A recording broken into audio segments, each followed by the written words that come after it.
Hello दोस्तों, स्वागत है आप सभी का आपके अपनी क्लासेस द मॉम क्लासेस में। और आज हम शुरू करने जा रहे हैं 1857 की क्रांति। 1857 की क्रांति के बारे में कुछ लोगों ने कहा था कि ये सैनिक विद्रोह है और इसी को 1857 की क्रांति कहा जाता है। और 1857 की क्रांति के मुख्य कारण क्या थे, इसके बारे में डिस्कस करेंगे। उससे पहले 1857 की क्रांति का होने का जो कारण था, 1857 की क्रांति जो अंग्रेजों के खिलाफ भारतीय सैनिकों के द्वारा या फिर भारतीय लोगों के द्वारा जो लड़ाई लड़ी गई, उसके बारे में डिस्कस करेंगे। उससे पहले हम जानते हैं कि ये जो दौर अंग्रेजों का शुरू हुआ था वो कहाँ से हुआ था और इसके मुख्य क्या कारण रहे थे। तो सबसे पहले बात करें तो भारत के अंदर 1608 में आया था। कौन आया था? 1608 में आया था हॉकिंस। हॉकिंस ने 1608 में भारत में व्यापार के माध्यम से आया था। ये 1608 ईस्वी में भारत में व्यापार करने आया था। इसका यही कारण था कि ये व्यापार करने के उद्देश्य से भारत में आया था। उसके बात करें तो 1608 में जो भारत की स्थिति थी उसके बारे में डिस्कस करते हैं कि 1608 में भारत में किसका साम्राज्य था, कौन सा वंश यहाँ पर राज्य करता था और किस वंश का पूरे भारत पर शासन चलता था। बात करें 1608 की, तो 1608 में जो शासक था वो मुगल साम्राज्य का था। लेकिन उससे पहले मुगल साम्राज्य के बारे में थोड़ी जानकारी प्राप्त करते हैं। मुगल साम्राज्य के बारे में पढ़े तो मुगल साम्राज्य की स्थापना है वो बाबर के द्वारा की गई। कब? 1526 में। और 1526 से लेकर 1530 तक का जो शासनकाल है वो बाबर का रहा था। किसका? बाबर का। बाबर की बात करें तो बाबर के 4 पुत्र थे। सबसे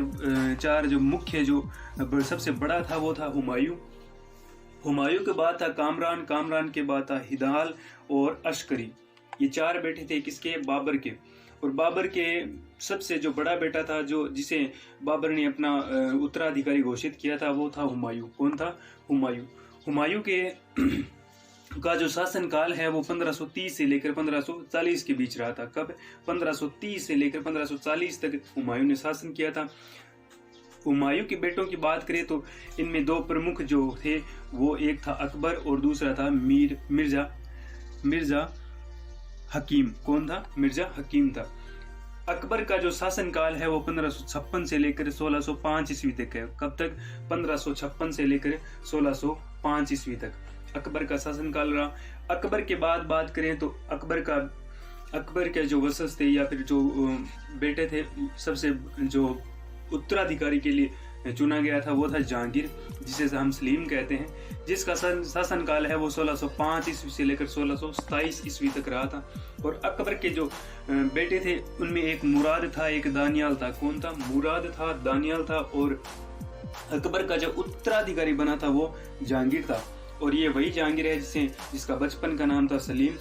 और इसका जो शासनकाल है वो 1605 से लेकर 1627 ईस्वी तक रहा था। अब हम बात कर रहे थे कि 1608 के अंदर 1608 की बारे में बात कर रहे थे। तो 1608 में हम जानते हैं कि शासन किसका होगा? जहांगीर का। किसका होगा? जहांगीर का। उससे पहले जब ये हुमायूं का शासन 1530 से लेकर 1540 तक था, उसी बीच क्या होता है कि 1540 में शेरशाह सूरी आक्रमण कर देता है हुमायूं पर। उस समय ये 5 वर्ष का जो शासनकाल है वो शेरशाह सूरी का रहता है। उस समय शेरशाह सूरी की बात करें तो शेरशाह सूरी 1540 ईस्वी में दिल्ली सल्तनत का राजा बनता है। उस समय उसकी आयु है वो 67 वर्ष थी। और 1545 तक ये शासन करता है। कब तक? 1545 तक। और कालिंजर के किले में इस शेरशाह सूरी की मृत्यु हो जाती है। किस किले में? कालिंजर के किले में। अब शेरशाह सूरी के बारे में बात करें तो शेरशाह सूरी की मुख्य जो बातें हैं, पाटलिपुत्र के नाम पर इसने पटना बसाया था। जो प्राचीन नाम था इसका पाटलिपुत्र था। वर्तमान जो पटना है यही पाटलिपुत्र था। और इसका नाम बदलकर पटना किया था। किसने? शेरशाह सूरी ने। शेरशाह सूरी के बारे में मुख्य बातों के अध्ययन करें तो उसने ग्रांड ट्रंक रोड का निर्माण करवाया था, जिसे जीटी रोड कहा जाता है। जीटी रोड है ये बंगाल के सोनारगांव से शुरू होती है और पंजाब के अटक तक का जो क्षेत्र है ये पूर्णतः तय करती है। जीटी रोड, ये ग्रांड ट्रक जो रोड है, ये नाम दिया था जनरल ओकलैंड ने। किसने दिया था? जनरल ओकलैंड ने। इसी बीच क्या होता है कि जहांगीर जो सलीम था, इसके शासनकाल में कौन आया था? हॉकिंस आया था। हॉकिंस ने भारत में व्यापार के माध्यम से आया था, लेकिन जहांगीर ने व्यापार करने के बारे में इसे कुछ ज्यादा महत्व नहीं दिया था। उसके बाद जहांगीर का जो उत्तराधिकारी है। पहला बेटा खुसरो परवेज था, खुर्रम जिसे शाहजहां कहते थे, और एक था शहरयार। कौन था? शहरयार। खुसरो था, परवेज था, खुर्रम था और शहरयार था। शाहजहां की बात करें तो शाहजहां का शासनकाल है वो 1628 ईस्वी से लेकर 1658 ईस्वी के बीच रहा था। और शाहजहां का जो बेटा था वो था दारा शिको शुजा और मोइनुद्दीन मोहम्मद औरंगजेब। ये काफी फेमस रहा था औरंगजेब की बात करें तो औरंगजेब की अंदर 99 खूबियां थी, लेकिन एक इसमें क्या थी, बुराई थी, एक बहुत ही गलत खूबी थी। वो ये थी कि ये अन्य जितने भी धर्म थे, इस्लाम धर्म के अलावा जो भी धर्म थे, उनका कट्टर विरोध करता था औरंगजेब। और एक बेटा था मुराद। कौन था? मुराद। इनके शासनकाल की बात करें तो 1658 से लेकर 1707 ईस्वी तक औरंगजेब का शासनकाल रहता है। अब जो हॉकिंग्स आया था 1608 ईस्वी के अंदर, ये जहांगीर से कहाँ मिला था? ये जहांगीर से मिला था फतेहपुर सिकरी आगरा के अंदर। कहाँ मिला था? फतेहपुर सिकरी आगरा के अंदर। जहांगीर ने इसे व्यापार करने के बारे में तो नहीं कहा था, ना अनुमति दी थी, परंतु 400 का मनसबदार अपने राज्य में बना दिया था। अपने राज्य में 400 का मनसबदार बनाया था इसे। और नेक्स्ट बात करें तो उसके बाद आया था sir Thomas Roe. Sir Thomas Roe की बात करें तो सर टॉमस रो 1615 ईस्वी के अंदर आया था और 1615 के अंतिम यानी दिसंबर के समथिंग आया था। और 1616 के प्रारंभिक महीने जनवरी के समथिंग इसने जहांगीर से मुलाकात की। जहांगीर से मुलाकात के बारे में बात करें तो जहांगीर से मुलाकात ये मैगजीन दुर्ग, ये जो अकबर का किला था जिसे अकबर ने बनवाया था, और ये राजस्थान का एकमात्र ऐसा किला है जो संपूर्ण मुगल शैली में निर्मित किला है, जिसे अकबर का किला कहते हैं। ये अजमेर में स्थित है, जिसे मैगजीन दुर्ग बनाया गया था अंग्रेजों द्वारा। कब? 1801 ईस्वी में। 1801 ईस्वी में इसे मैगजीन दुर्ग बनाया गया था, क्योंकि राजस्थान के अंदर अंग्रेजों का जो सर्वाधिक तोप वगैरह जो भी लड़ने की सामग्री थी, राजस्थान के अंदर सर्वाधिक गोला बारूद है वो यहीं पर रखा जाता था। गोला बारूद अधिक रखने के कारण इसे मैगजीन दुर्ग नाम दिया गया। और यहाँ पर क्या होता है कि इस विदेशी को सर टॉमस रो को यहाँ पर व्यापार की अनुमति मिल जाती है। कब? 1616 ईस्वी में। कब? 1616 ईस्वी में इसे अनुमति मिल जाती है व्यापार की, और ये अपना व्यापार शुरू कर देते हैं। फिर औरंगजेब के बाद एक शासक आता है 1717 ईस्वी के अंदर। 1717 ईस्वी के अंदर आता है फर्रुखशियर। कौन? फर्रुखशियर की ये जो घटना है ये सबसे ज्यादा प्रभावित करती है अंग्रेजों को भारत में आने के लिए। इसने क्या किया कि अंग्रेज लोगों से प्रभावित होकर, अंग्रेजों की शराब और शबाब से प्रभावित होकर ये क्या होता है कि एक दस्तक पत्र जारी करता है। दस्तक पत्र क्या था कि उस समय इसने एक दस्तक पत्र जारी कर दिया था कि पूरे साम्राज्य के अंदर, पूरा जो इसका क्षेत्र था मुगल साम्राज्य का, उस क्षेत्र में एक कर लगता था जिसे चुंगी कर कहा गया। क्या कहा गया? चुंगी कर कहा गया। ये चुंगी कर हटा दिया था। अब ये चुंगी कर क्या होता था? जब भारतीय व्यापारी कोई किसी वस्तु को निर्मित करता 100 रुपए में, अब वही वस्तु बेचता, मान लीजिए चुंगी कर उसमें लगता हो 5 रुपए। कितने लगता हो? 5 रुपए। तो चुंगी कर चुकाने के बाद इस वस्तु को बेचना पड़ता था 105 रुपए में। या फिर कोई भी सामग्री जो निर्माण करता था भारतीय व्यापारी, पहले वो 100 रुपए की होती थी, चुंगी कर को सम्मिलित करके 105 रुपए की बेचनी पड़ती थी। अब अंग्रेजों को क्या बेनिफिट हुआ? अंग्रेजों को यहाँ ये बेनिफिट हुआ कि 100 रुपए की वस्तु है, अब ये चुंगी कर लगने के बाद 105 की हो गई। ठीक है, अभी 100 रुपए की वस्तु 105 की होगी। बात नेक्स्ट करें तो 105 की होने के बाद यानी भारतीय व्यापारी एक वस्तु को 100 रुपए में बनाता, फिर उस पर चुंगी कर लगता 5 रुपए, तो ये 105 रुपए की हो जाती। अब ये मुनाफा कमाएगा तो कम से कम इस वस्तु को इसे 106 रुपए, 107 रुपए या फिर 108 रुपए या फिर 110 रुपए में बेचना होगा। इसी प्रकार क्या होता है कि अंग्रेजों को यहाँ क्या बेनिफिट हुआ? अंग्रेजों को यह बेनिफिट हुआ कि 100 रुपए की वस्तु है, अब इन पर चुंगी कर तो लगता नहीं है, अगर ये 105 की बेचे तो इनको 5 रुपए का मुनाफा हो रहा है। इस प्रकार क्या होता है कि भारतीय व्यापारियों को यहाँ पर यह नुकसान उठाना पड़ रहा था। और धीरे धीरे क्या होता है कि हम अपने बारे में भी बात करें तो हम महंगी चीज के बजाय, चाहे वो अपनी क्यों ना हो, उसके बजाय हम विदेशी कोई भी चीज, वस्तु हो, कोई भी चीज हो, कोई भी सामग्री हो, वो सस्ती खरीदने का प्रयास करते हैं। जैसे ये क्या करते थे भारतीय लोग, अंग्रेजी जो वस्तुएं थी, अंग्रेजी जो सामग्री थी, उसको ज्यादा प्रभावित होने लगे, उसे ज्यादा खरीदने लगे। इस प्रकार क्या होता है कि धीरे धीरे ये अपना जो व्यापार है वो स्थापित करने लगते हैं। उसके बाद धीरे धीरे इनके पास इनकम का एक साधन स्थापित हो गया। इस प्रकार धीरे धीरे इनके पास एक इनकम का साधन स्थापित हो गया और ये क्या करते हैं कि धीरे धीरे भारत के अंदर अपना व्यापार स्थापित करने में सक्षम हो जाते हैं। उसके बाद क्या होता है कि एक घटना घटित होती है, वो है 1757 की। 1757 के अंदर क्या होता है, प्लासी का युद्ध। प्लासी के युद्ध में जो पश्चिम बंगाल है, बंगाल के नवाब, जिसे उस समय बंगाल कहा जाता था, बंगाल का नवाब था सिराजुद्दौला। सिराजुद्दौला और अंग्रेज अधिकारी क्लाइव के बीच ये जो 1757 का प्लासी का युद्ध होता है, 1757 का प्लासी का युद्ध होता है। सिराजुद्दौला का एक सेनापति था मीर जाफर। कौन था? मीर जाफर। ये मीर जाफर क्या करता है कि अंग्रेजों के साथ मिल जाता है और क्लाइव इसे नवाब बनाने का ख्वाब दिखाता है। क्लाइव क्या करता है कि मीर जाफर से कहता है कि हम आपको बंगाल का नवाब बना देंगे, आप हमारे साथ मिल जाओ। तो मीर जाफर क्या करता है, अपने जो राजा है उसके साथ गद्दारी करता है। और ये मीर जाफर की एक गलती है, ये पूरे भारत को लगभग 200 वर्ष तक गुलाम बनाकर रख देती है। तो मीर जाफर की एक छोटी सी गलती आने वाली भविष्य की जितनी भी पीढ़ी है उनको भुगतनी पड़ी। तो लगभग माना जाता है कि लगभग 200 वर्ष तक भारतीयों ने संघर्ष किया, गुलाम बनकर रहे। उसके बाद क्या होता है कि मीर जाफर और इसमें मिल जाता है क्लाइव के साथ, और यहाँ पर क्या होता है कि इन दोनों के बीच होता है 1757 का प्लासी का युद्ध। अब बात करें प्लासी, ये जो प्लासी है वर्तमान में कहाँ है? पश्चिम बंगाल में। वहाँ उस समय भी कहाँ पर थी? ये बंगाल में थी। और यहाँ पर क्या होता है कि अंग्रेज ये युद्ध जीत जाते हैं। हालांकि वास्तविक तौर पर ऐसा युद्ध होता नहीं है, ये सिर्फ मतलब संधि हो जाती है। यहाँ पर मीर जाफर को, यहाँ से सिराजुद्दौला है वो चला जाता है। और उसके बाद क्या होता है कि ये जो क्षेत्र था 1757 से प्लासी का जो क्षेत्र था, बंगाल का जो क्षेत्र था, यहाँ से 1757 से लेकर 1765 तक, कब तक? 1765 तक अंग्रेज अधिकारी है उस समय क्या करते हैं कि 60 लाख तक का रुपए ले जाते हैं, 60 लाख तक का मुनाफा कमा लेते हैं। यानी ये इतना लूटते हैं बंगाल को कि हद नहीं होती है। उस समय 60 लाख, आज आप हम और कल्पना कर सकते हैं कि वो करोड़ों की संपत्ति थी।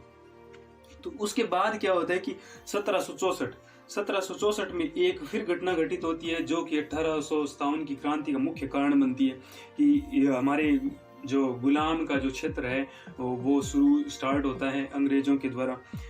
1764 के अंदर होता है बक्सर का युद्ध, और ये बक्सर वर्तमान बिहार के अंदर है। बक्सर का युद्ध होता है। यहाँ पर बक्सर के क्षेत्र की बात करें तो बक्सर का युद्ध है, बंगाल का नवाब था उस समय मीर कासिम, और अवध का शासक था सिराजुद्दौला, और दिल्ली का जो मुगल बादशाह था वो था शाह आलम और मीर कासिम, सिराजुद्दौला, और यहाँ पर अंग्रेज अधिकारी था हेक्टर मुनरो। कौन था? Hector Munro. इनके बीच है ये 1764 का बक्सर का युद्ध होता है। कौन सा? बक्सर का युद्ध होता है। और इसमें क्या होता है, अंग्रेज जो अधिकारी होती है, अंग्रेज जो सेना होती है वो जीत जाती है, और यहाँ पर सबसे बड़ा नुकसान होता है भारतीयों को, और ये गुलामी का दौर यहीं से शुरू होता है। फिर बात करें इसी बीच क्या होता है, 1757 और 1764 के बीच एक युद्ध होता है, पानीपत का तीसरा युद्ध। कौन सा? पानीपत का तीसरा युद्ध होता है इसी समय। पानीपत का तीसरा युद्ध 1761 में होता है। ये दिल्ली का शासक उस समय था अहमद शाह अब्दाली, और मराठों के बीच होता है जिसमें मराठे हार जाते हैं और अहमद शाह अब्दाली की जीत होती है। इस प्रकार भारत के अंदर अंग्रेजों का जो पूर्णतः स्वामित्व स्थापित होना स्टार्ट हो जाता है। इसके बाद आता है भारत में सर्वप्रथम राजनीतिक एकीकरण। ब्रिटेन के द्वारा राजनीतिक एकीकरण की शुरुआत यहीं से शुरू होती है, और उसके बाद 1773 का आता है रेगुलेटिंग एक्ट। ये हमने सब जानते हैं कि 1773 में ब्रिटिश सरकार यहाँ पर एक एक्ट भेजती है, और इस एक्ट के तहत क्या होता है कि बंगाल का जो गवर्नर होता है वहां पर एक अंग्रेज अधिकारी बैठता है, वॉरेन हेस्टिंग्स। क्या होता है? वॉरेन हेस्टिंग है, इसको प्रथम गवर्नर जनरल बनाया जाता है। बंगाल का प्रथम गवर्नर जनरल बनाया जाता है वॉरेन हेस्टिंग को, क्योंकि ब्रिटिश सरकार के अलग अलग क्षेत्र में अलग अलग अधिकारी बैठते थे। नेक्स्ट बात करें तो यहाँ का मुख्य जो टॉपिक है ये है कि बंगाल का प्रथम गवर्नर जो कि 1757 में बना था, कौन? Robert Clive.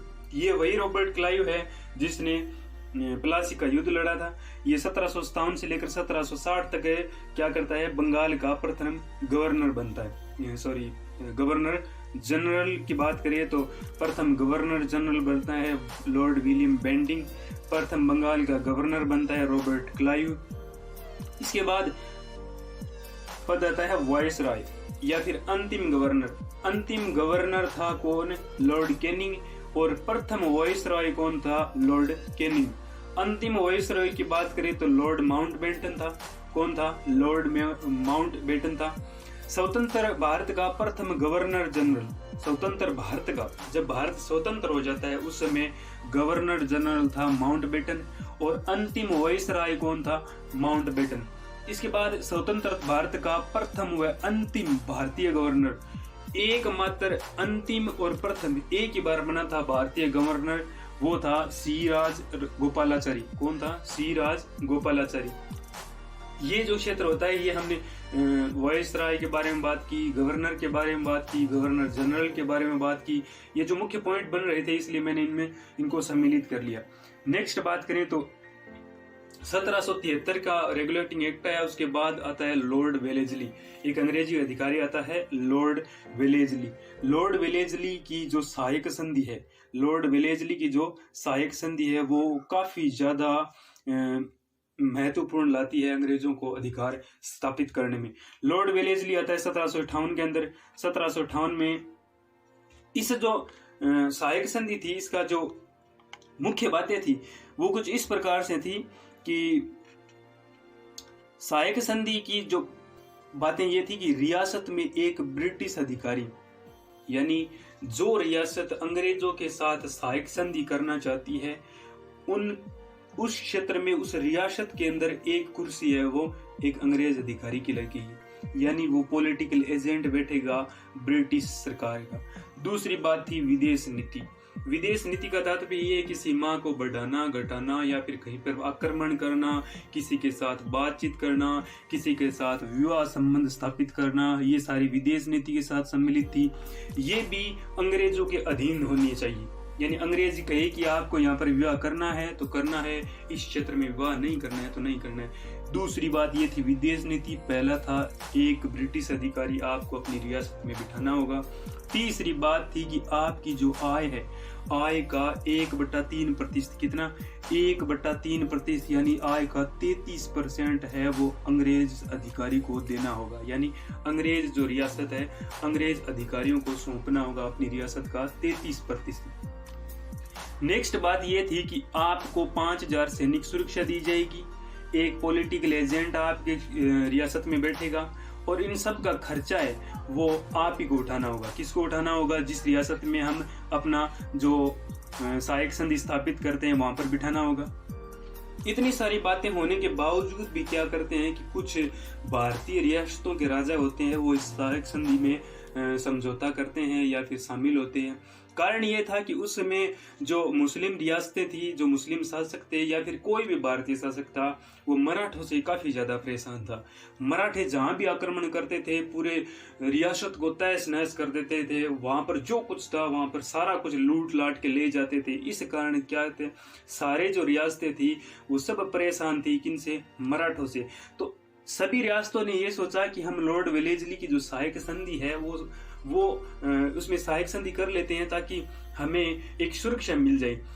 हालांकि जो मराठे थे, मराठे सभी रियासतों से ये कहते थे कि आप अपनी आय का यानी 1/4 यानी 25% हिस्सा हमें दे दीजिए। हम आपको कुछ नहीं करेंगे, आप सिर्फ 25% जो आपकी आय का हिस्सा है वो हमें दे दीजिए। और इतना कुछ करना था मराठों के लिए। लेकिन फिर भी क्या करते हैं कि इन मराठों से परेशान होकर भारतीय रियासतों के कुछ राजा है वो सहायक संधि करते हैं।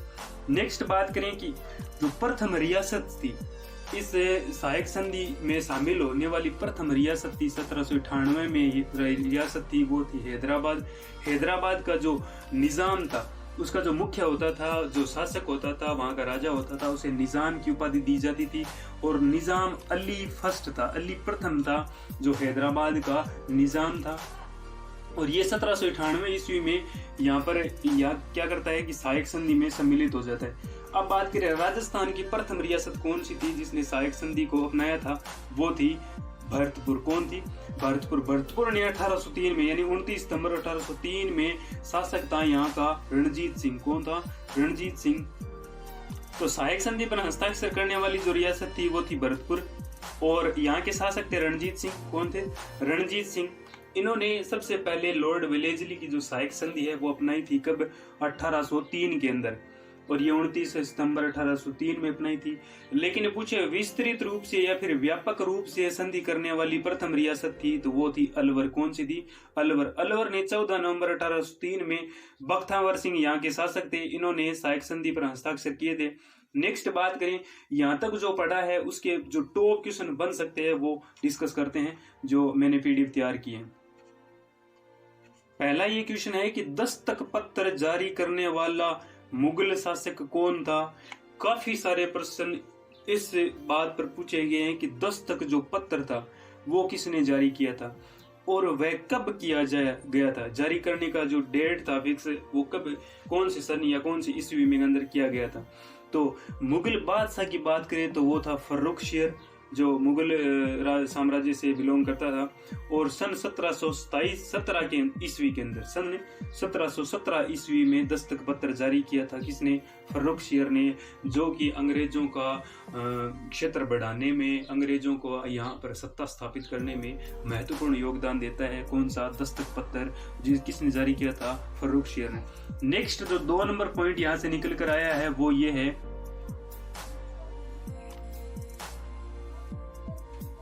सर टॉमस रो भारत में कब आया? वह किस मुगल शासक से मुलाकात हुई?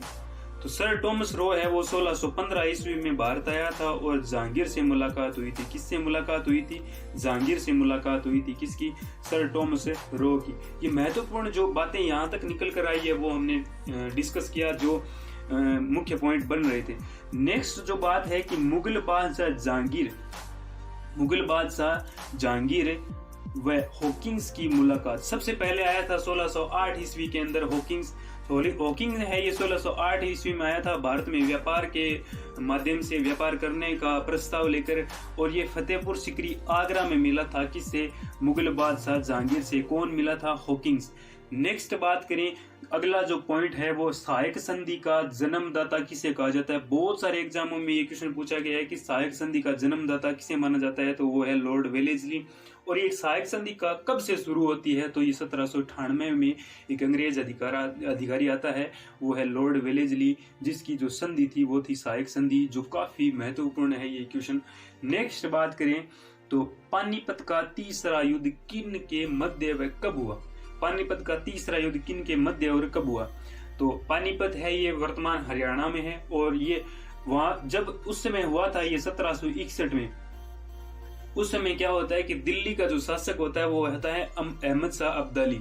अहमद शाह अब्दाली वंशज का एक शासक था, और अब्दाली साम्राज्य इसने स्थापित किया था। और मराठों के बीच ये युद्ध होता है, जिसमें क्या होता है कि मराठे हार जाते हैं और अहमद शाह अब्दाली की जीत होती है। 1761 का पानीपत का युद्ध।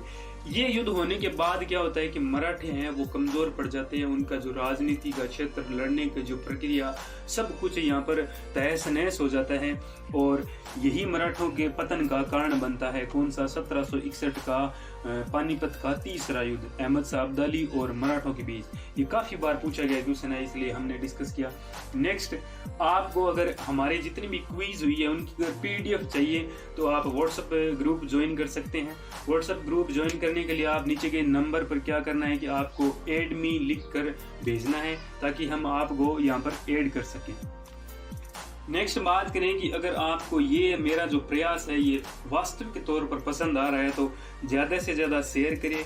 अगर आप चाहते हैं कि 1857 की क्रांति हम नेक्स्ट पढ़ें तो आगे आने वाले वीडियो के लिए आप कमेंट कर सकते हैं। अगर आपने कमेंट किया कि हाँ जी सर ये बहुत ही अच्छा है, हमें पढ़ना चाहिए, तो आप कमेंट करके ज़रूर बताना, ताकि मैं नेक्स्ट वीडियो की तैयारी बहुत ही शानदार तरीके से करूं, ताकि आने वाले जितने भी एग्ज़ाम हैं उनमें आपको किसी भी प्रकार की कोई परेशानी न हो।